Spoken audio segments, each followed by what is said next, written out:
오늘 우리에게 주시는 하나님의 말씀은 갈라디아서 6장 9절 말씀이에요. 우리 한 절밖에 되지 않으니까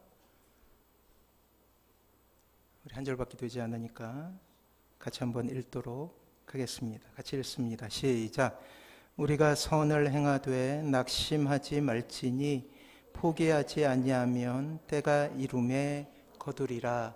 아멘. 우리의 인생길에서 하나님의 인도하심과 도우심을 느끼는 것은 매우 행복한 경험이라 할 수 있지요. 찬송가에도 이러한 찬송이 있지 않습니까? 주와 같이 길 가는 것 즐거운 일 아닌가. 그래요. 주님과 동행한다는 건 참으로 놀라운 위로라 아니할 수 없습니다. 기도응답은 하나님의 살아계심이라는 증거가 되지요. 우리는 기도 드릴 때마다 하나님께서 응답하심을 꿈꾸며 간절히 하나님께 기도를 드리게 됩니다. 그런데 이내 문제가 생기고 맙니다. 때로 하나님의 인도가 우리의 눈에 보이지 않을 때가 있다라는 거예요. 하나님의 오랜 침묵이 느껴질 때가 있다라는 거예요. 이러할 때 말할 수 없는 답답함이 우리의 인생을 지배하게 되죠. 과연 하나님의 때, 내가 기다리고 또 하나님께서 원하시는 때가 과연 있을까? 라는 의심이 들 때가 있다라는 것입니다. 사랑하는 성도 여러분, 견디기 힘든 시련 속에 머물러 있기를 원하는 사람은 단 한 사람도 없어요. 그러나 살다 보면 누구나 뜻모를 어려움을 겪으며 고통의 시간을 경험하게 되죠. 이것은 하나님을 신뢰하는 신실한 성도들이나 그렇지 않는 세상 사람들이나 마찬가지라는 거예요. 우리가 경험하게 되는 어려움, 그 누구도 이것을 원하거나 바라는 사람이 없다라는 거예요. 그렇다고 우리의 기도가 거창한 것도 아니었습니다. 큰 부자가 되기를 원하거나 도저히 이루어지기 어려운 소원을 하나님께 올린 것도 아니었죠. 그냥 한 가족 평안하게 걱정 없이 이 땅을 살아가는 것, 내일 낀 일을 걱정하지 않고 아이들 학원비 걱정하지 않고 한 달 한 달을 그저 살아보는 것 아니었습니까? 또 매월 그렇게도 득달스럽게 다가오는 월세 또는 이자 내는 날을 평안하게 보내는 바로 그것을 구했다라는 거예요. 또한 전혀 예기치 못하는 고난의 현장을 대할 때는 눈에서 그저 그냥 눈물이 주르르 흐를 때가 있죠. 하루아침에 자신의 몸을 점령한 질병 가운데 맥을 놓아야 할 때가 있다라는 거예요. 갑자기 실직이라는 고통 속에 면목 없는 아침을 맞이하는 가장들의 슬픈 뒷모습이 있기도 하죠. 또 우리가 막아보려 해도 막지 못하는 불가항력적인 일들이 있어요. 예를 들어 사고로 일평생 고통을 당하는 성도들을 볼 때는 참으로 마음이 아파질 수밖에 없습니다. 그래요. 고난이라는 이름의 고통 가운데 있는 성도들을 볼 때마다 목사의 가슴은 찢어지게 됩니다. 오늘 사도 바울 선생님은 갈라디아 교회 교인들에게 뜻밖의 말씀을 전하고 있어요. 오늘 9절 말씀이에요. 오늘 본문 말씀이죠. 다시 한번 읽어보도록 할게요. 같이 읽습니다. 시작. 우리가 선을 행하되 낙심하지 말지니 포기하지 아니하면 때가 이름에 거두리라. 그렇습니다. 신자가 기쁨을 잃어버리게 되는 이유 중에 하나는 지난주에 뭐였죠? 영적 전쟁. 그리고 또 이번 주의 주제는 낙심이에요. 하지만 이 말씀을 그냥 볼 때는 너무나 우리에게 힘을 주는 말씀 아닙니까? 결국 우리가 참고 인내하면 반드시 그 대가가 주어진다라는 말씀이에요. 하지만 이 말씀을 뒤집어 볼 때 우리는 숨어 있는 메시지를 발견하게 돼요. 그렇습니다. 그것은 바로 신자도 선을 행하다가 낙심할 수도 있다라는 사실이에요. 실제로 갈라디아 교회 안에 선을 행하고 그리고 좋은 일을 하다가 낙심했던 사람들이 있었다라는 거예요. 선한 일을 위해 애썼지만 결과가 주어지지 않고 실망할 때도 있다라는 사실이에요. 이런 우화가 있습니다. 어느 날 사단이 악령과 함께 성도들을 무찌르고 넘어지게 하는 무기 전시회를 열었대요. 사단이 사용하는 많은 무기가 이렇게 전시되어 있었습니다. 그 무기 밑에 가격표가 붙어 있었는데 어느 무기 앞에는 전시된 것 중에서도 유별나게 비싼 값이 붙여져 있는 무기가 있었어요. 악한 영이 대장인 사단에게 묻습니다. 왜 이 무기는 다른 것에 비해 크지도 않는데 이렇게 비싼 가격을 매겨 놓으셨습니까? 그때 사단이 이렇게 대답합니다. 이 무기는 신자를 백발백중 서서히 넘어지게 하는 아주 중요한 무기이지. 그 무기가 무엇일까요? 쉽게 구할 수도 있고 도처에 널려 있는 낙심이라는 무기입니다. 낙심이라 함은 바라던 일이 이루어지지 못해 맥이 빠지고 마음이 상하는 것을 의미해요. 그렇습니다. 낙심은 하나님의 꿈을 가진 사람, 비전으로 사는 사람에게는 가장 큰 적이 되는 거예요.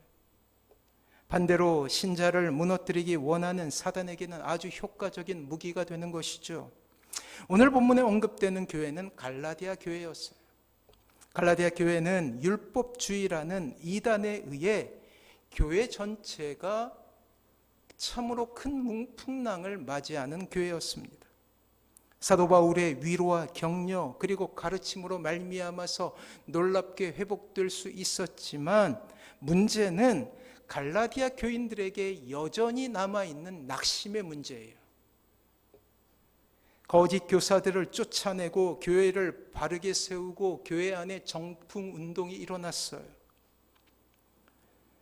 그것으로 인하여서 교회가 온전히 세워지는 듯 했지만 여전히 갈라디아 교인들은 낙심으로 인하여 고통을 겪었고 점차 그들은 웃음을 잃어가게 되었습니다.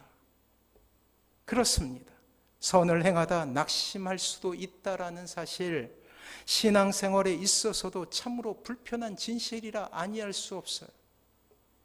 하나님을 위한 사역 가운데서도 사람들을 향한 지극한 봉사와 사랑에도 자녀들을 향한 숭고한 인내에도 성도들을 향한 애씀과 수고에도 불구하고 그 모든 것이 물거품처럼 사라지는 대가가 주어지지 않는 낙심의 때가 찾아올 수 있다라는 거예요.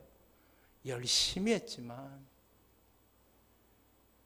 하나님께서 역사하신다면 반드시 거두리라 라는 결론이 있어야 되지 않겠습니까? 하지만 바울은 우리에게 낙심할 수도 있음에 대해서 숨기지 않아요.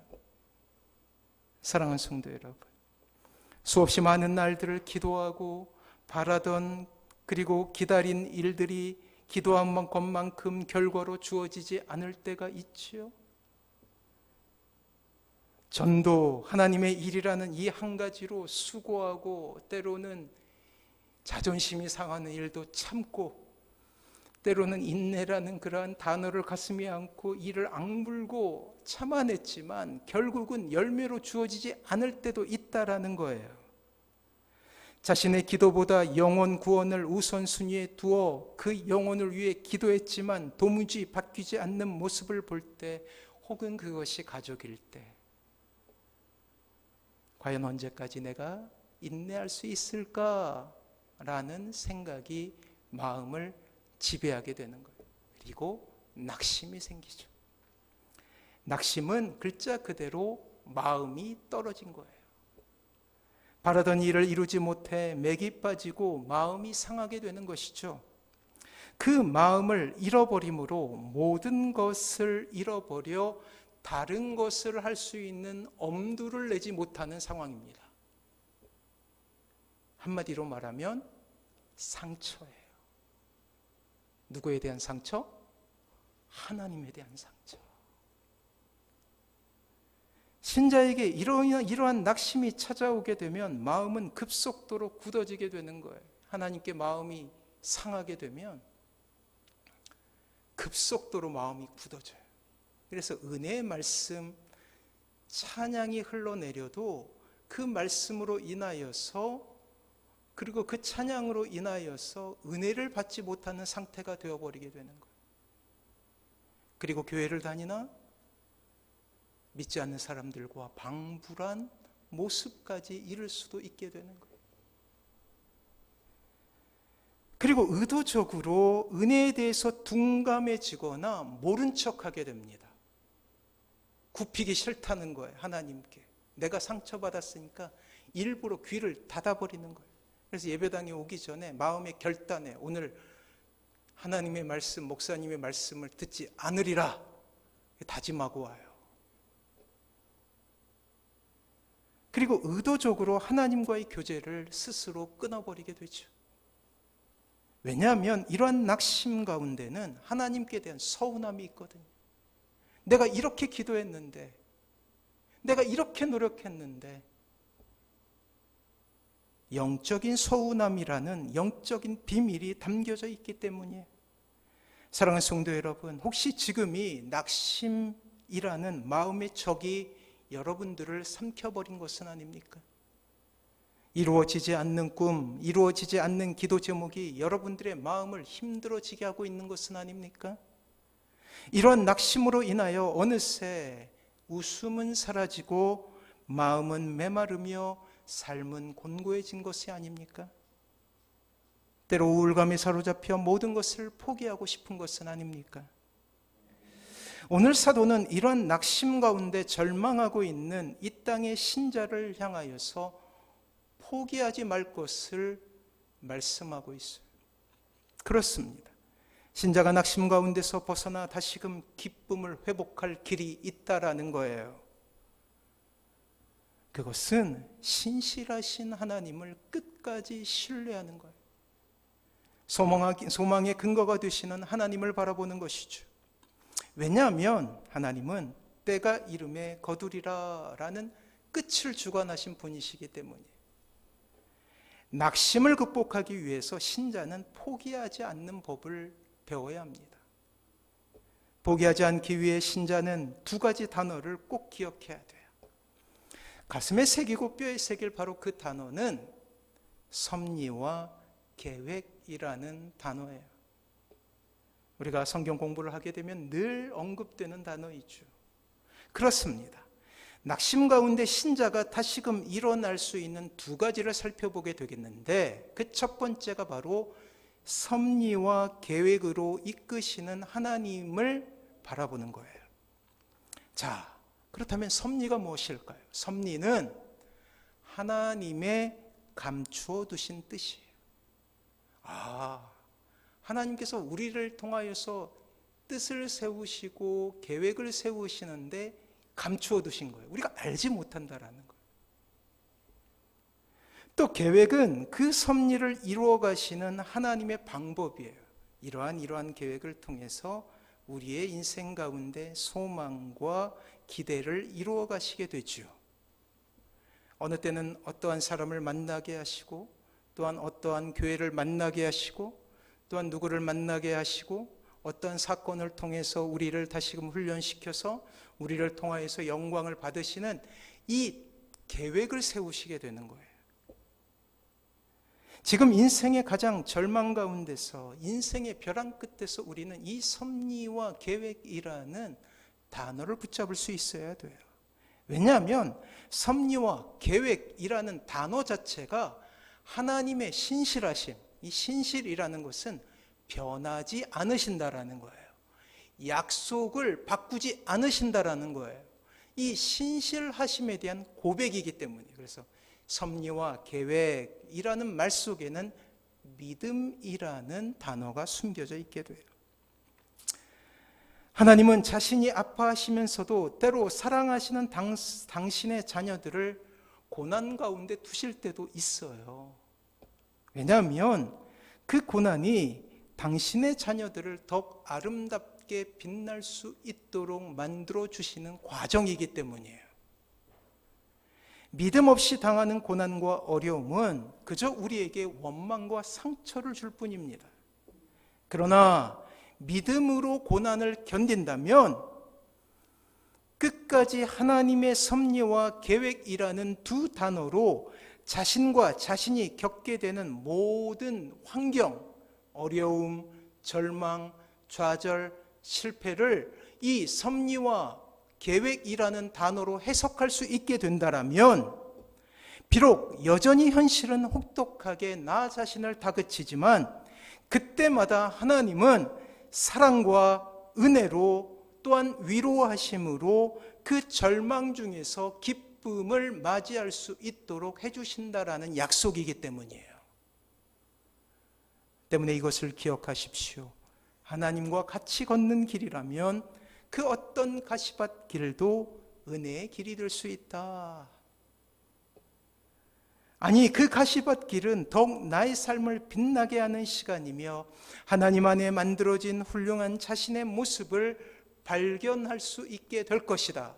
구체적으로 얘기하면 상처를 통과한 사람의 아름다움은 그 어떠한 꽃과도 비교할 수가 없는 거예요. 고난을 통과한 사람의 아름다움은 그 어떠한 강철보다도 강하다라는 거예요. 사랑하는 성도 여러분, 하나님은 신실하십니다. 변하지 않으셔요. 그리고 섭리와 계획으로 우리를 인도하셔요. 그렇다면 우리는 우리 인생의 끝을 볼 수 있어야 되는 거예요.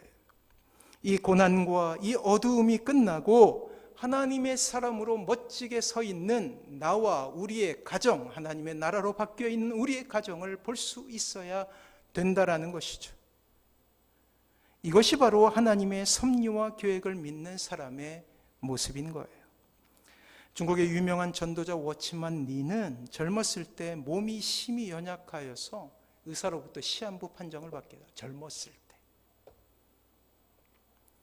청년 시절을 넘기지 못하고 죽게 된다라는 진단을 받게 된 거예요. 얼마나 낙심이 되겠어요.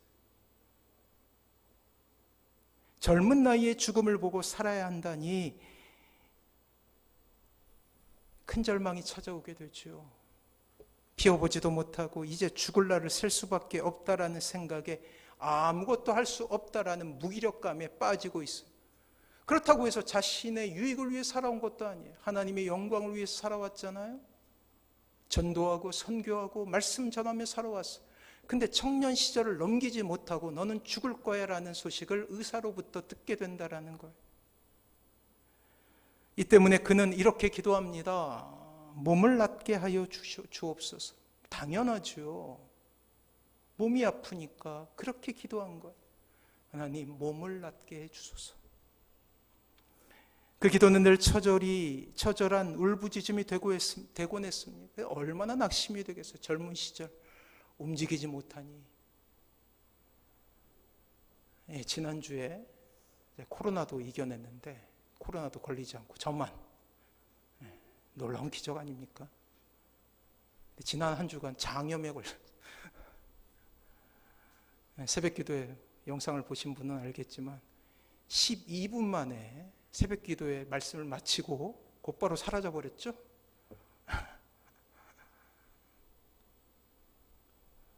얼마나 힘들었는지. 이 워치만이가 얼마나 힘들었겠어요. 죽게 된다라는 거예요. 무려 제가 3kg 빠졌습니다. 미남이 되지 않았습니까? 이 청년은 늘 기도합니다. 하나님, 이 비바람을. 근데 어느 날 이런 꿈을 꾸게 된 거예요. 배를 타고 양자강을 거슬러 올라가는데 강 한가운데 커다란 바위가 그 배를 막고 있었어요. 그래서 그는 이렇게 기도했죠. 하나님, 이 배가 지나가게 하여 주옵소서라고 간절히 기도합니다. 그러자 하늘에서 이렇게 하나님께서 말씀하셔요. 사랑하는 아들아, 어떻게 해주기를 원하느냐. 두 가지 방법이 있었대요. 첫 번째는 내가 바위를 옮겨줄까? 아니면 물이 불어 지나갈 수 있게 해줄까? 그는 자신도 모르게 이렇게 꿈속에서 고백했대요. 하나님, 물이 점점 불어나서 이 배가 거뜬히 바위를 넘어갈 수 있도록 하여 주옵소서라고 대답합니다. 이 기도가 끝나기 무섭게 물이 순식간에 차올라서 그 바위를 넘어갈 수 있었대요. 꿈에서 깨어난 워치만 리는 그것이 하나님께서 자신에게 주신 응답이라는 것을 깨닫게 돼요. 그리고 그는 넘치는 은혜로 살아가게 됩니다. 한번 해석을 해볼까요? 바위는 무엇일까요? 그가 가지고 있었던 시한부의 원인이 되었던 병이었죠. 두 가지 방법이 있잖아요. 바위를 치워줄까? 병을 없애줄까? 혹은 물을 부어서 넘겨줄까? 여전히 병이 있어요. 그러나 그것을 이길 힘을 줄까? 근데 워치만 네가 무엇을 선택한 거예요? 병은 여전히 있지만 은혜로서 살게 해주세요. 고통이지만 참게 해주세요라는 기도를 드렸던 거예요. 그래요. 그러자 하나님께서는 은혜를 주셔요. 비록 일생을 이 병으로 인하여 사도 바울과 같이 고통을 당했지만, 몸의 가시로 인하여 고통을 당했지만, 이 워치만 리는 은혜로서 그 모든 역경을 이겨 청년 시기를 지나고 노년의 때야 드디어 하나님의 부르심을 받게 된 거예요. 중국 기독교 역사에서 지울 수 없는 큰 발자취를 남기며 청년의 때를 넘길 수 없었던 그가 무려 80살이 넘도록 살아갈 수 있었다라는 것입니다. 문제는 육신의 질병이었는데 놀라운 하나님의 응답은 삶의 모든 것에 대한 정답이었던 거예요. 다시 한번 들어보세요. 문제는 육신의 질병이었잖아요. 근데 놀랍게도 하나님은 우리에게 답을 주시는데 이 질병뿐만 아니라 우리의 삶 가운데 있는 모든 문제에 대한 해답을 주신 거예요. 그게 뭘까요? 하나님의 은혜. 어려움을 이겨내는 은혜를 정답으로 얻게 된 것이죠. 사랑하는 성도 여러분, 낙심의 때에 다시금 기쁨을 회복하는 두 번째 방법이 있습니다. 반드시 이 모든 상황을 하나님의 시각에서 보는 거예요. 그것을 저는 큰 그림 보는 법이라고 이야기하겠습니다. 나무를 보기보다 숲을 볼 때 우리는 우리의 인생 가운데 커다란 하나님의 계획을 보게 돼요. 고난 너머에 있는 하나님의 놀라운 뜻을 발견하며 그 안에서 기뻐할 수 있게 됩니다. 사랑하는 성도 여러분, 고난의 이유에 대해 탐구하고 집착하는 것은 여러분들의 인생 가운데 결코 도움이 되지 않아요. 내가 실패했잖아요. 왜 내가 실패하게 되었는지, 내가 고난을 당하잖아요. 왜 고난을 당하게 되었는지 원인에 대해서 자꾸 탐구하는 것은 별로 여러분들에게 도움이 되지 않습니다. 그렇다면 우리가 해야 될 것은 그 고난 가운데 큰 그림을 볼 수 있는 거예요.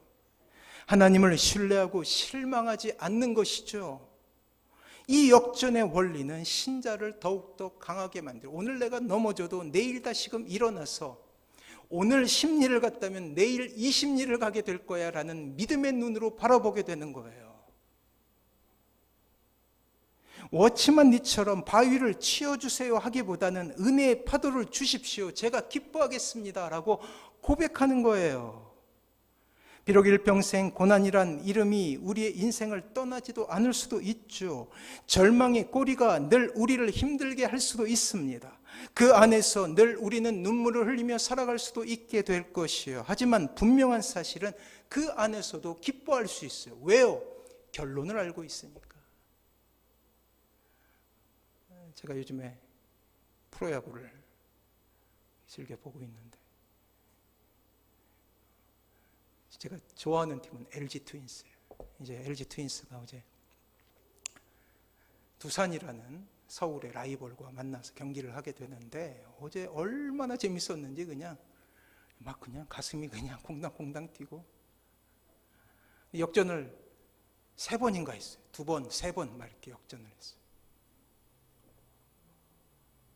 얼마나 마음이 졸여지는지 마치 그냥 막 지고 있을 땐 세상을 잃어버린 것 같았다가 이기게 되면 막 기뻐하고 마음을 졸이게 된다는.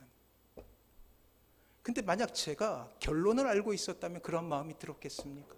천만에요. 마음이 평온한 상태에서 그 경기를 볼 수 있었겠죠. 결론을 아는 사람은 흔들리지 않아요. 결론을 안 사람은 두려워하지 않습니다. 결론을 알게 된 사람은 염려하지 않아요. 이것이 믿음인 거예요. 당장 우리의 삶 속에 하나님의 역사하심이 안 보인다 할지라도 하나님은 결코 자신의 자녀를 포기하지 않습니다. 이 변함없는 진리잖아요. 오직 우리가 해야 될 것은 주님을 신뢰하고 끝까지 하나님을 바라보는 것이죠. 이것이 바로 우리가 집중해야 될 원칙이에요. 이런 원칙 가운데 서시는 사랑하는 성도님들 되시길 바랍니다. 그래요. 신자는 고난을 통해 성숙해져 가는 거예요. 이것이 대원칙이에요. 성경은 끊임없이 이에 대해 강조해 왔어요. 그리고 신앙의 선배들은 이 원칙에 의해서 위대한 사람으로 만들어져 간 거예요. 처음부터 위대하게 태어난 것이 아니라 위대한 사람으로 만들어져 간 거예요.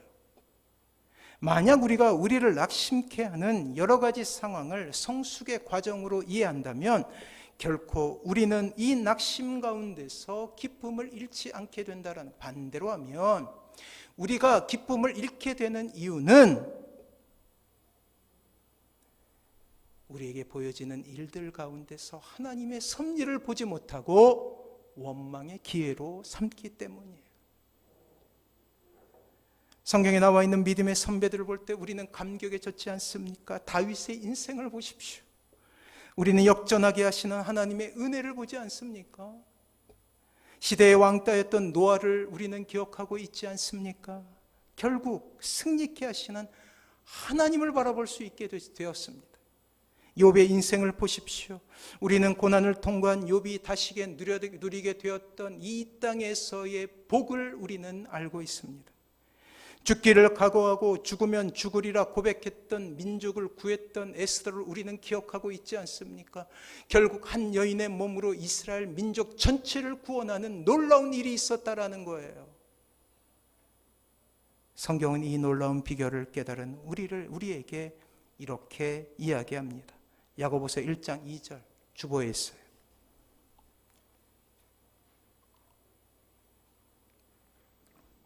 야고보서 1장 2절 우리 같이 한번 읽어봅니다. 시작. 내 형제들아 너희가 여러 가지 시험을 만나거든 온전히 기쁘게 여기라. 분명한 사실은 고난을 통해 정금같이 나오는 우리 자신을 언젠가 발견하게 될 거예요. 연단 없이 우리의 죄성은 사라지지 않아요. 고난이란 것이 겉없이 하나님을 의지하기 어려운 것이 늘 독립을 꿈꾸는 우리의 모습이기 때문이죠. 그렇게 시험과 고난이 우리에게 있다 할지라도 우리는 기쁨을 누릴 수 있는 사람인 거예요. 사랑하는 성도 여러분, 고난을 통해 연단을 통해 정금이 되어가는 모든 신자에게, 하지만 고난과 연단이 모든 신자에게 정금과도 같이 나오는 이유가 되지 못해요. 원치 않는 고난으로 고통당할 때 신자들의 반응은 두 가지로 나타납니다. 첫 번째, 이러한 고난을 허락하신 하나님의 뜻이 무엇인지 알기 위해 하나님께 집중하는 사람이 있어요. 이 사람들에게는 고난이 오히려 성숙의 기회가 되는 거예요. 하지만 두 번째 사람들이 있죠. 고난을 불러온 부수적인 원인들을 캐내어 사람과 환경을 원망하고 때로는 하나님을 원망하는 사람들이 있어요. 어떠한 사람에게는 고난이란 것이 믿음을 일으키고 인내를 만들어내는 하나님의 방편이 되지만 또 어떤 사람에게는 하나님을 떠나는 이유가 될 수 있다라는 것이죠. 그렇습니다. 이 모든 것은 신자의 선택에 달려 있어요. 무엇을 선택하시겠습니까? 그리고 그 선택해야 하는 이유는 믿음이죠. 믿음은 보이지 않아요. 보이지 않는 것을 보는 것이 바로 믿음입니다. 쉽지 않습니다. 하지만 보이지 않는 것을 믿음으로 선택하고 그렇게 고백할 수 있는 사람에게 반드시 고난은 우리의 삶을 역전시키는 이유가 되시는 거예요. 사랑하는 성도 여러분, 지금 그 길 가운데서 신음하고 있는 것은 아닙니까?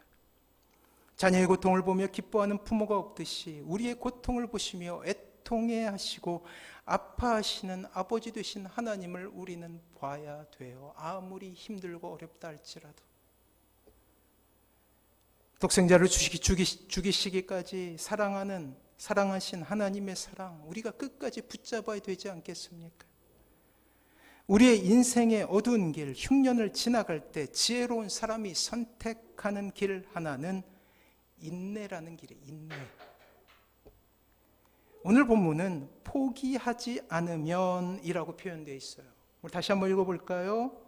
자, 갈라디아서 6장 9절 시작. 우리가 선을 행하되 낙심하지 말지니 포기하지 아니하면 때가 이름에 거두리라. 이 포기하지 않으면 이라는 단어를 줄이면 인내라는 단어가 되는 거예요. 인내란 포기하지 않는 능력이에요. 인내는 불평이나 환멸감 없이 기다리고 견디는 능력입니다. 잘 들으세요. 인내는 불평이나 환멸감 없이 기다리고 견디는 능력이에요. 인내로 사는 사람은 포기하거나 원망하지 않는다라는 거예요. 일시적인 소망이 우리가 가진 소망의 전부라면 분명히 우리는 그런 인내를 이해하지 못할 것입니다.